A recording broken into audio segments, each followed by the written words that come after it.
sebuah lukisan yang indah. Katakanlah tentang lukisan sebuah pemandangan. Sering kita terkesima dan terpana dengan lukisan seperti itu. Komentar takjub dan apresiasi positif spontan terlontar dari mulut kita. Tapi yang patut kita sadari adalah bahwa sesungguhnya yang membuat menarik bukan sekedar pemandangannya, tetapi kemampuan orang yang melukiskannya. Dengan objek pemandangan yang sama, jika dilukis oleh orang yang bukan ahlinya, tentu akan berbeda pula sikap dan apresiasi kita terhadap lukisan tersebut. Kehidupan kita ini pada dasarnya merupakan pemandangan yang akan terekam bak sebuah lukisan kehidupan. Dan kitalah yang telah Tuhan tetapkan untuk menjadi pelukis bagi kehidupan kita sendiri. Maka langkah kaki, lenggang tangan, lidah yang terucap, sejurus pandangan mata, pendengaran telinga, dan gerak semua organ tubuh kita tak ubahnya bagaikan kuas yang sedang menari-nari di atas kanvas kehidupan. Itulah arti dari hari-hari yang kita lalui dalam kehidupan ini. Sejak manusia dilahirkan, maka sejak itulah dia diajarkan untuk menjadi seorang pelukis. Pelukis yang siap untuk menggambar dan mewarnai kehidupannya. Saat masih kecil, saat itu manusia bebas untuk menggambar apapun yang sesuka hatinya, layaknya seorang anak kecil dengan imajinasi tinggi tanpa mengenal batas. Kertas pun dia sulap menjadi pesawat terbang, kapal, motor, dan berbagai bentuk mainan lainnya. Begitu pula dengan gambaran kehidupan yang dia goreskan ketika kecil. Gambaran itulah yang kelak akan mempengaruhinya pada saat dewasa untuk diwarnai agar terlihat lebih indah. Jikalau sejak kecil manusia menggambar dengan baik dan rapi, jika dianalogikan dengan kehidupan, maka gambaran yang baik dan rapi itu adalah kebiasaan-kebiasaan yang baik yang dia torehkan pada saat kecil. Sebaliknya, jika sejak kecil manusia menggambar dengan buruk dan acak-acakan, sama halnya dengan sejak kecil dia dididik dalam bingkai keburukan yang kedua-duanya akan mempengaruhi jiwa manusia tersebut ketika beranjak dewasa.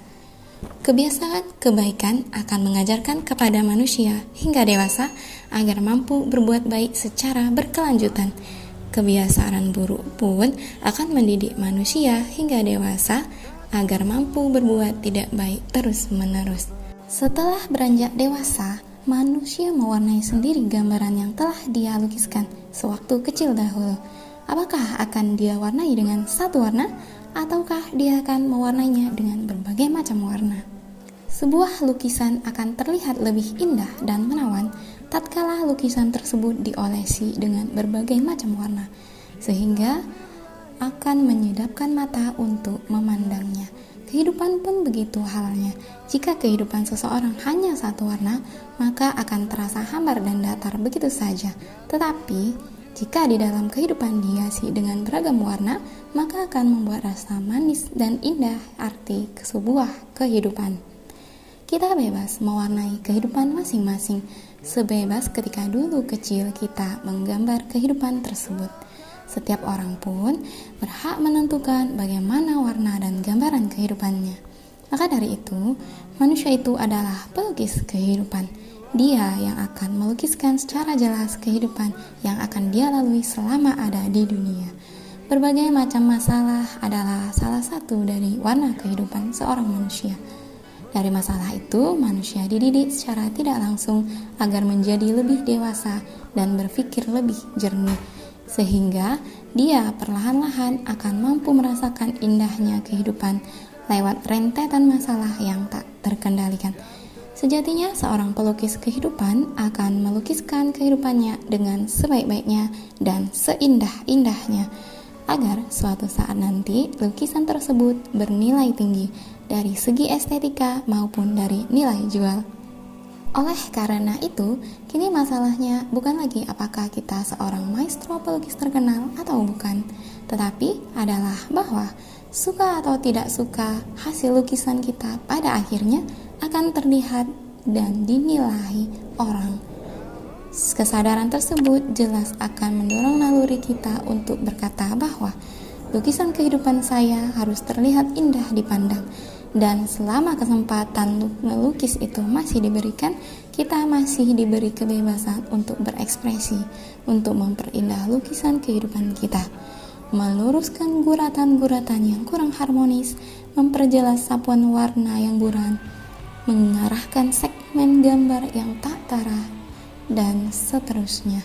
Bagaimanakah cara kita membuat lukisan kehidupan tersebut memiliki nilai estetika dan harga yang tinggi?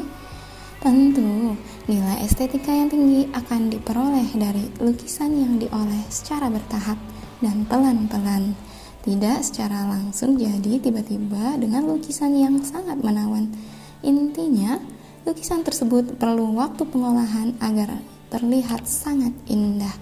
Waktu pengolahan lukisan itulah yang setiap hari dijalani oleh setiap manusia lewat sebuah proses kehidupan. Apapun yang dirasakan, jalanilah.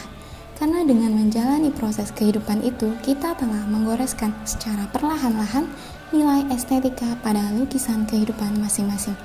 Rasa bahagia, sedih, duka, suka, semua itu harus dijalani, bukan untuk ditentang, apalagi hingga ditangisi. Tak sebuah kanvas lukisan, ia akan tetap menjalani apapun yang digoreskan dan dioleskan oleh sang pelukis pada dirinya. Proses yang akan menjadikan manusia memiliki bobot estetika yang tinggi dalam sebuah kehidupan. Sedangkan nilai jual yang tinggi akan dirasakan manusia ketika dia mampu mengumpulkan pahala yang berlipat ganda sehingga derajatnya sebagai manusia diangkat secara langsung oleh Sang Pencipta. Pahala akan terkumpul berlipat ganda pada setiap manusia yang menjalankan segala perintahnya dan menjauhi semua larangannya. Salah satu perintahnya yaitu harus dilakukan oleh manusia untuk meningkatkan nilai jual, yakni dengan beramal saleh dan berbuat kebaikan. Pada saat manusia memiliki nilai jual yang tinggi di hadapan Tuhan, maka keridoannya akan semakin mendekatkan pada diri manusia tersebut. Bukankah manusia di dunia ini berharap mampu mendapatkan keridoannya agar bisa hidup secara bahagia baik di dunia maupun akhirat? Diri sendirilah yang mengetahui apakah lukisan kehidupan ini sudah sesuai dengan warnanya. Warnailah kehidupan ini dengan berbagai macam amal, ibadah, dan kebaikan, agar lukisan kehidupan tersebut semakin cantik untuk dipandang, membuat mata tak jemu-jemu untuk melihatnya, dan agar lukisan kehidupan tersebut bernilai jual tinggi di sisinya, sehingga sang pelukis akan mendapatkan hadiah yang akan membuat dirinya bahagia terus-menerus, tanpa henti, yaitu surganya. Jangan sampai manusia mewarnai kehidupan dengan berbagai macam keburukan dan amal yang salah, sehingga membuat yang melukis ataupun orang lain memandang lukisan tersebut bosan atau bahkan tak mau memandangnya.